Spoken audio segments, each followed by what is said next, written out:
Believe it or not, working with small cakes is much more difficult than big ones. And in this video, I'm going to show you how I bake, fill, and ice a 4-inch round cake.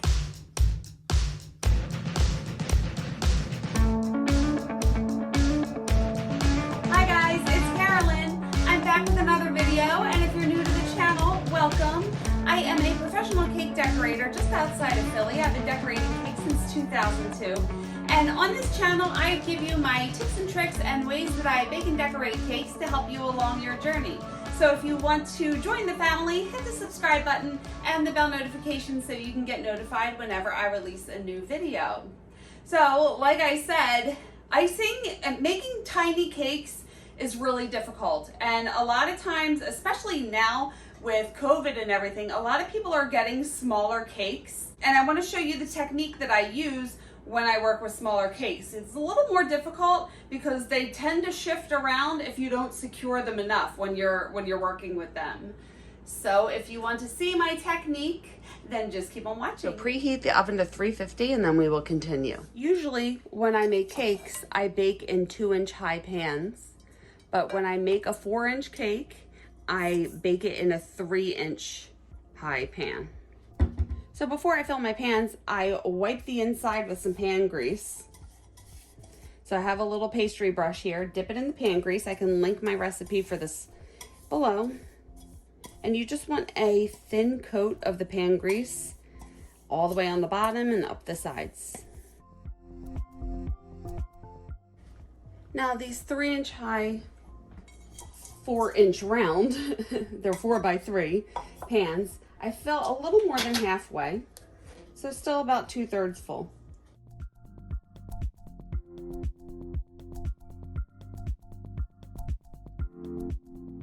And then whenever I bake cakes, I put a nail, like a flour nail in the middle. The heat heats up the metal and it will heat the cake from the center. The cake pan will heat the cake from the outer edges. So it will bake more evenly when you have something in the a heating core in the center of the cake. So I just take my brush and just brush the top part of the nail. Why can't I talk today? Push that right in the center of the cake and do that again. Just brush the nail, stick it in the cake. The 4-inch cake's up front, and I'm going to shut the oven. Turn on the timer for about 35 minutes. Actually, I'm gonna do 30 minutes and then check the 4-inch cakes. Okay, it's been about 38 minutes. Gonna check the 4-inch cakes.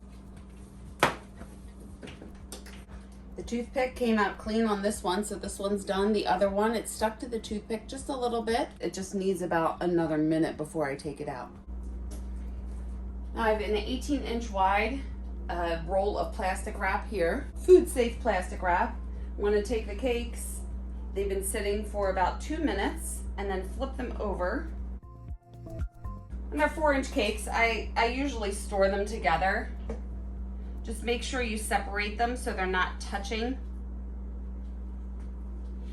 The needle came out with that one. This one you just got to take out. Okay, cut the plastic and gently wrap these up. And I have a freezer in here dedicated to cakes. Just gonna lift these up and place them in the freezer. I like to keep cake box lids to put the cakes on so the hot cakes don't melt the plastic on here in the freezer, or so it doesn't get lined. So I just like to put them on cake boxes. I'm explaining too much. Leave it in there at least overnight, and then we will continue. Now I want to fill the cake. So to do this, I have a turntable with a piece of non-skid pad. Having the non-skid pad on here helps prevent the cake from sliding around. I have a 12-inch cake circle, and this is a 6-inch, and I have to cut it down to a 4-inch so it fits the cake. I want to cut this down to size, so I'm going to place the pan on top and just trace it. And now I'm going to cut it out. I don't even know if they make 4-inch circles. I just always buy 6-inch and cut it down. So cut on the inside of that ink line that you made, so that's not going to be on the cake.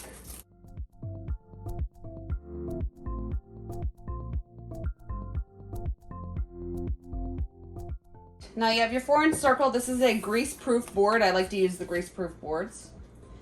Get a piece of duct tape. Make a little tape donut. And then tape this to the board. Now I want to fill the cake. So these have been sitting out for about 3 or 4 hours to come to room temperature. Small cakes don't take a long time to thaw, but larger cakes are going to need a longer time. So just unwrap these.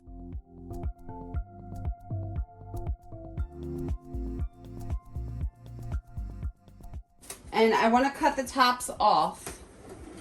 What I usually do, because I tend to fill my pans high, it's just something I've always done, and I get a little of overspill, so I take scissors and cut the edges off.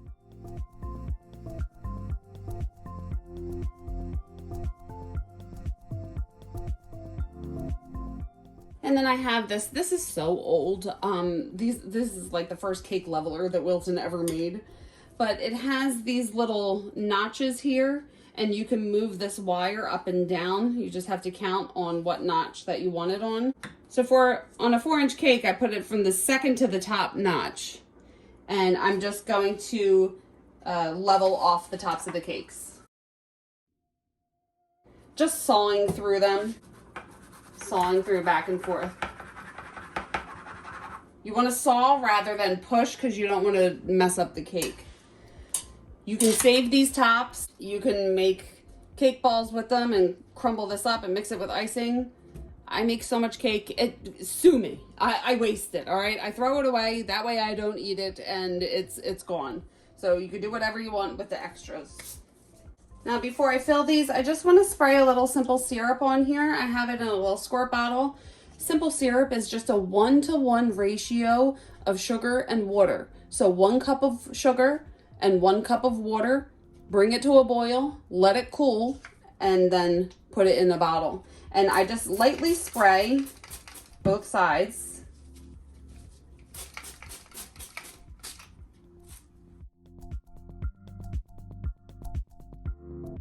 And now I'm gonna put it on the board. So,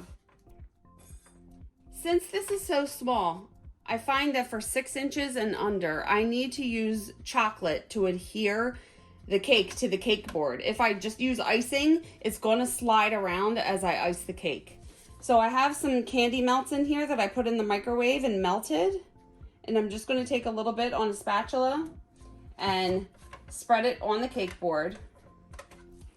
And then just take one of the tiers and place it down on there. And turn the turntable around and make sure that it is pretty much even. You don't want it like too much to one side.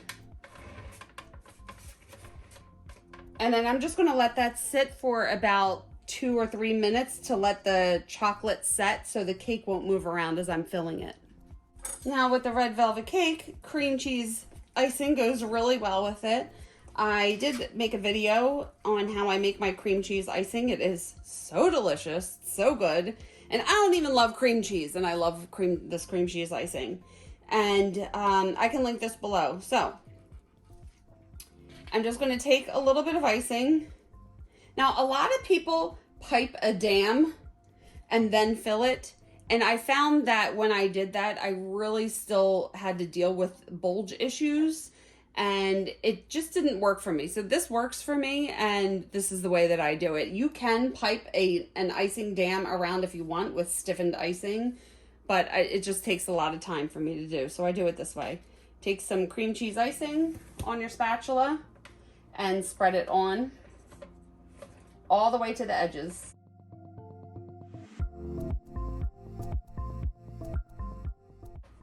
Now, since this is only going to be 2 layers of cake in here, I try to make the filling a little thicker than I normally would because it's a lot of cake and a little bit of filling. So you just have to find how thick you want your filling to be. This is about 1/4 of an inch thick. And then I'm going to take this cake and put it on top, trying to make sure that it is center on top of the other cake. And then just take your spatula. Sometimes I take a little extra icing and I'm going to seal this seam here.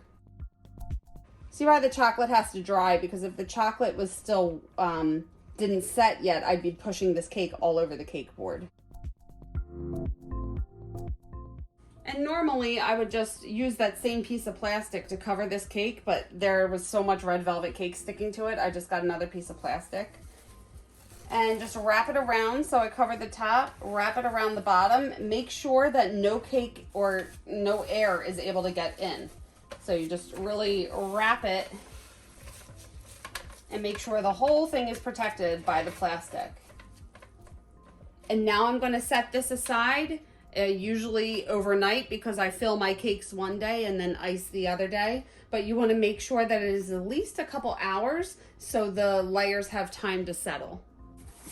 Here's just another note to make. So I like to write on the cake board who the cake is for, so I don't mix these up, because sometimes, like say I would make a red velvet cake with just regular vanilla filling and it would be the same size. I need some way to be able to distinguish them from one another. So this cake is for Soraya. I hope I'm saying that right. This cake is for Soraya.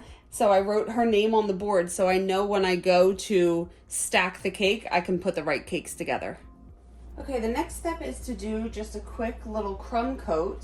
So I have my cake here. It has been settling overnight, wrapped in the plastic, just sitting out at room temperature. I have my turntable with a piece of non-skid pad, so when I put this on top, it won't slide around.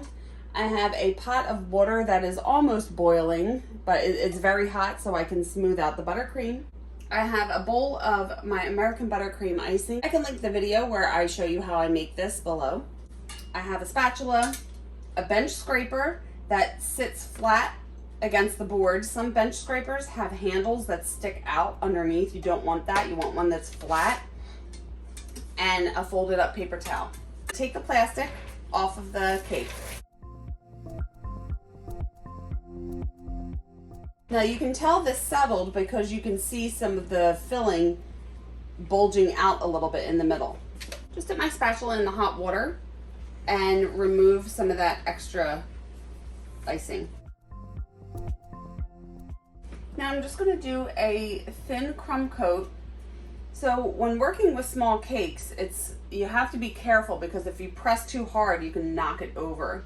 So I'm going to take a little bit of icing on my spatula and just take it at the very bottom towards the board and lightly press the icing against the cake.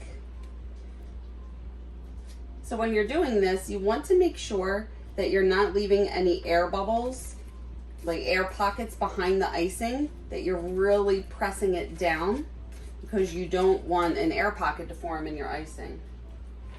So I'm pressing it against the side of the cake and then spreading it out.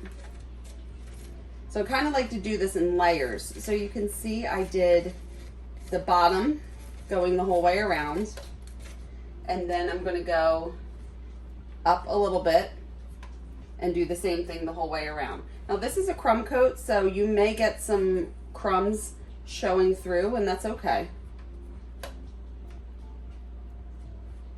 What you want to do, try not to put your spatula down, then lift it off and get crumbs on here and then spread it around, because it's just going to give you more crumbs in your crumb coat.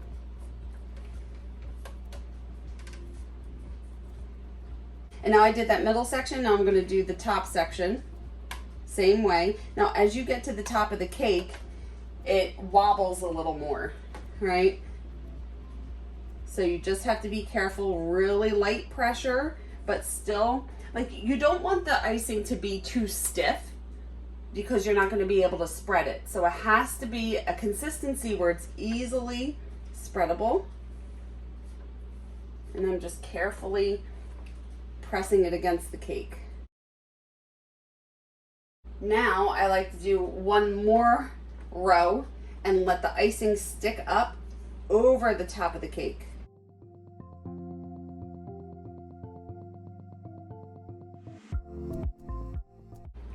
And then just take a little bit of icing and put it on the top and spread it to the edges. And now we're ready to smooth it out. Dip the bench scraper in the hot water to heat up the metal. Wipe it off with a paper towel. Hold it straight up and down against the side of the cake. And I am lightly pushing against the side of the cake just to kind of smooth it out just a little bit. Wipe off the excess, dip it back in the water, and repeat the process. So this is going to be an ugly crumb coat, okay? It's gonna have bulges, it's not gonna be perfectly smooth. So we're just trying to get this layer of icing on, which is going to seal the cake and give it a little bit of structure when we add on the next coat. So you can see there's imperfections here, but it's okay. We're gonna fix that later.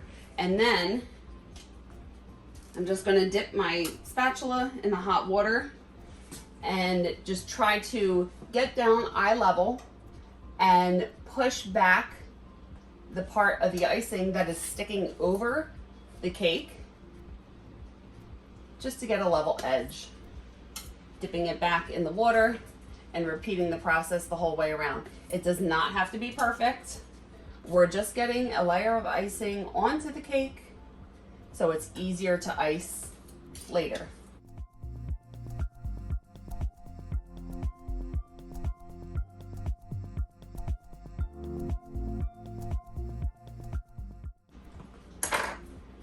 Okay, you can see this is not pretty, but that's okay.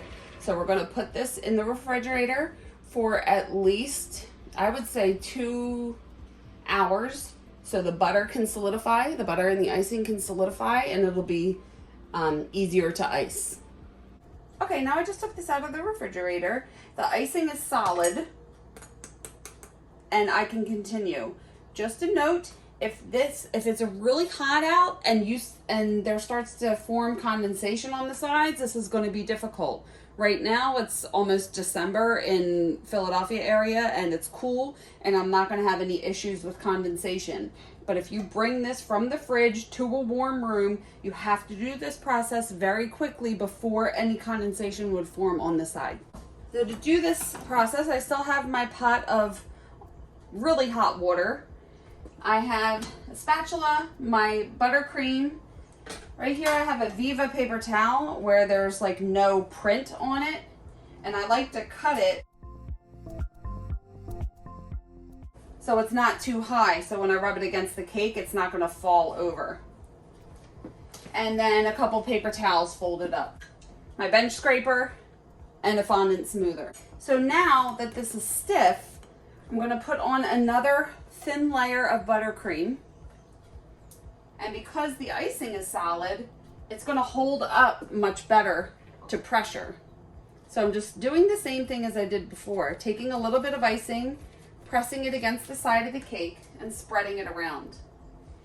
And you want to make sure that no air bubbles form behind it. So wherever I put the icing down on the cake, I'm really pressing down with a spatula to spread it, making sure that no air is forming in between the icing. And I basically do it the same way. So I do a row around the bottom, and then a row around the middle, and a row around the top, and then make sure that some of the icing sticks over the top of the cake.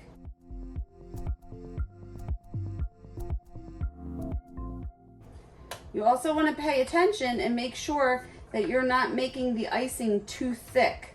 So it's just trial and error, and from working with it so much, you get to learn how much icing to put against the side. You don't want a huge thick glob of icing, so I try to work in small sections and just do a little bit of icing at a time and spread it so it's not a big thick layer of icing. When I first started out, I used to ice my cakes like with a lot of icing, and I saw a picture someone cut into a cake and I was like, whoa, that's a lot of icing on the outside.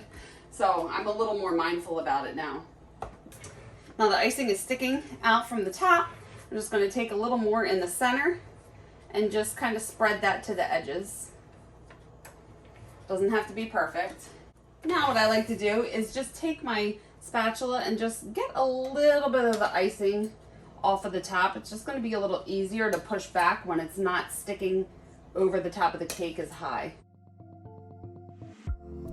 I just have to change the angle because I'm right-handed. Hopefully my arm won't be in the way. So take the bench scraper again, dip it in the hot water to heat the metal.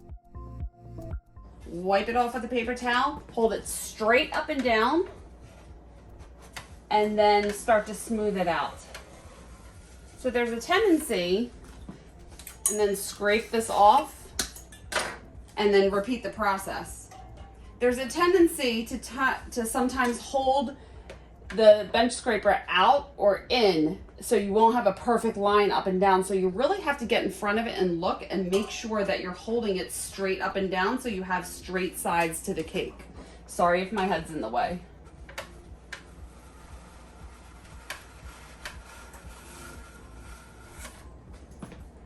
So I'm giving enough pressure to get the icing smooth, but not too much pressure that I'm going to push the cake off of the little circle. So that's where it's difficult with smaller cakes. You have to make sure you're not pushing too hard because it will lift off of that cardboard circle.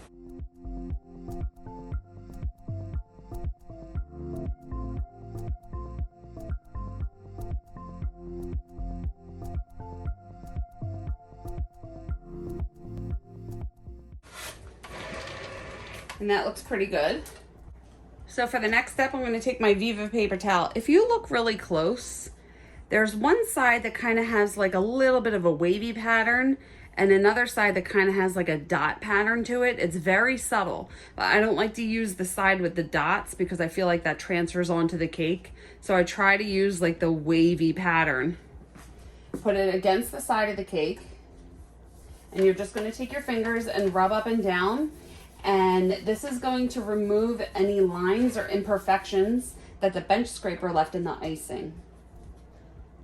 Peel it off and reposition it until you can go around the whole cake. So I'm using light pressure. Again, I'm not pushing too hard. I don't want to knock the cake over.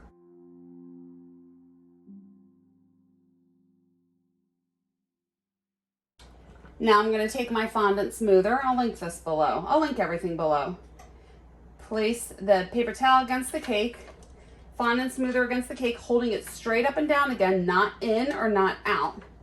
And using light pressure and just pressing this around the cake, trying to get like a perfect circle. Because sometimes when you ice the cake, it can get a little distorted. So this just brings the correct shape back to the cake. The little tip, I can see a little air bubble right here. Just dip a toothpick in the hot water and just pop the hole, if you will, and then put the paper towel back on top, rub with your fingers, and smooth out with the fondant smoother. I don't know why it's so hard for me to talk lately.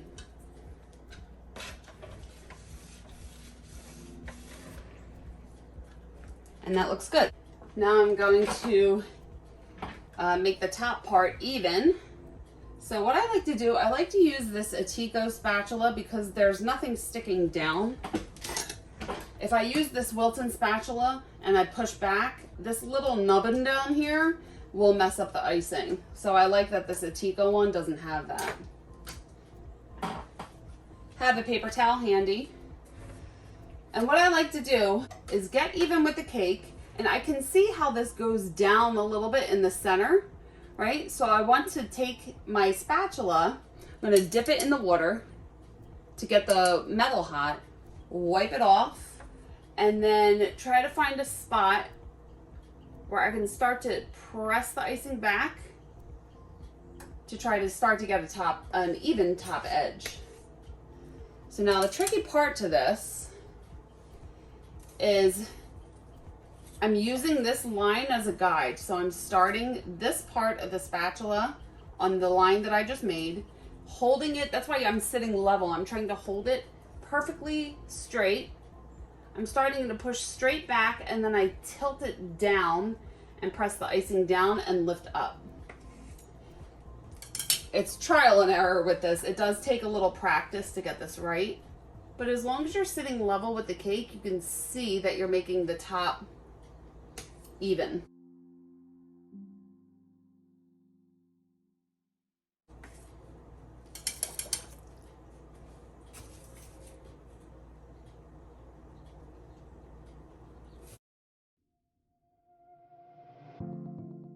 And if you do this right, by the time you get to the end where you first started, it should meet up.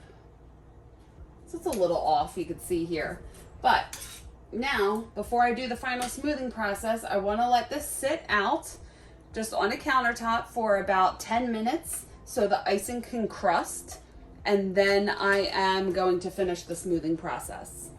Okay, this has been sitting out for about 15 minutes. So what I'm going to do, I have some food safe paper here.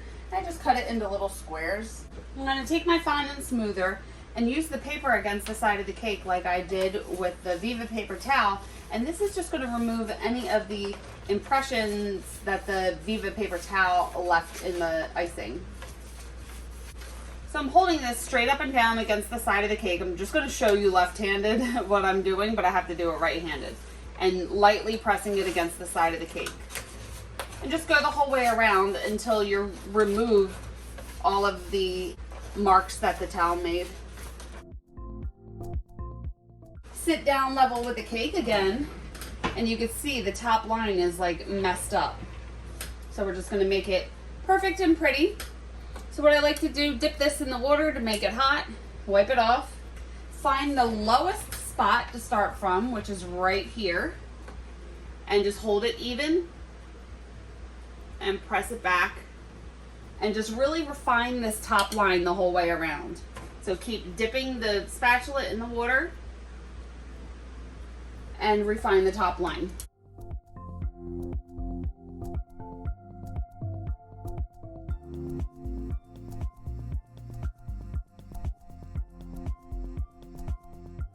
Pretty good. Now I'm going to take a little bit of water. You just get a little bit of water on the spatula, not too much. Drop it right in the middle and then just immediately spread it out. If this were colored icing, if you leave the water that you drop on there too long, it's going to discolor the icing. So just drop the water on and then spread it out right away. I'm just dipping it in here just to get a little more water. And this really helps smooth the top out. Push it to the edge, but not all the way to the edge because you don't want it to drip down the side. And then I sit level and I just push it back to really smooth all the way to the edge. This way the water won't drip down the side of the cake. So I'm pushing the turntable with this hand and pushing the water back with my top hand. And there is the 4-inch cake ready to go back in the refrigerator. I can fix this little pock mark once the icing sets, and I can show you how I do that. But back in the refrigerator it goes until I'm ready to decorate it. So I would have felt this little pock mark here. I have a tiny palette knife. I got this in a set. I can link this below. And I'm just going to take a really tiny bit of icing on the end of the palette knife. This has been back in the refrigerator for about an hour, so the icing is solid. And I'm just going to basically patch it like you do when you're patching a wall. I just put the icing over the little hole, and I'm just going to gently smooth it on there. Dipping the palette knife in the hot water, and I'm going to keep the water on the palette knife and just use that to smooth everything down. And then perfect, you can't even see that little hole that was there. And voila, no more hole in the front of the cake. So here you go, here is the 4-inch round cake, all baked, filled, and iced, and ready to be stacked and decorated. I'm gonna set this down. So I'm going to put that back in the refrigerator until I am ready to stack and decorate it. I refrigerate all of my cakes because I find them easier to work with when the icing is solid. I can stack them easily. I can link my video below on how I stack my cakes so you can see my process of getting the round cardboard circle underneath the cake. The tape has to come off of the cardboard and lifting it up and stacking it. So I'll link that whole thing below. I don't need to go all into that right now.